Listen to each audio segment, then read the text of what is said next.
महाराष्ट्रातल्या विधानसभेच्या निवडणुका आहेत आणि या निवडणुकीची तयारी करण्याच्या दृष्टीनं हा दौरा आयोजित केलेला आहे। आज दुपारी नागपूरला, संध्याकाळी संभाजीनगरला, उद्या नाशिकला आणि उद्या दुपारनंतर कोल्हापूर अशा प्रकारचा हा दौरा आहे। साधारणतः विदर्भ, मराठवाडा, नाशिक आणि कोल्हापूर या ठिकाणी पक्षाचे जे काही प्रमुख कार्यकर्ते आहेत, मग बूथ प्रमुख असेल, आमदार असेल, खासदार असेल, त्या ठिकाणचे मंडल अध्यक्ष असतील, जिल्हा अध्यक्ष असतील, अशा जवळपास निवडक 1 ते 1,500 कार्यकर्त्यांसाठी या बैठकीचं आयोजन करण्यात आलं होतं आणि आगामी निवडणुका भारतीय जनता पार्टीला जिंकण्यासाठी एक रचना या बैठकीमध्ये तयार करण्यात आली।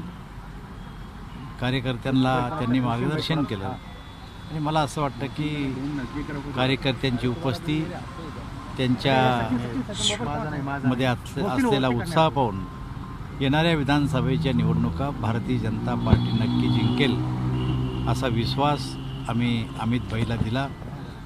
महाराष्ट्रात पहिल्यापेक्षाही जास्त सीट्स या ठिकाणी भारतीय जनता पार्टी जिंकेल आणि त्याच प्रमाणात NDAचे जे आमचे सहयोगी पक्ष आहे ते सुद्धा या ठिकाणी जिंकतील। जागा वाटपासंदर्भात उत्सुकता होती, तर त्या संदर्भात काय झाले, काय सांगाल?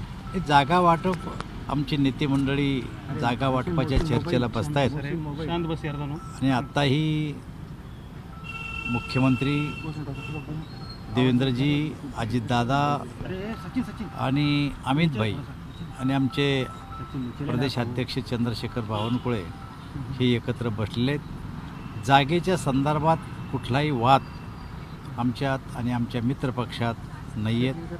समोपचारानं या सगळ्या चर्चा होत आहेत आणि ज्या टायमाला अंतिम जागा वाटप होईल त्यावेळेस आम्ही प्रेसमध्ये कोणती जागा कोण लढवल याचं जाहीर करू। ABP माझा, उघडा डोळे बघा नीट।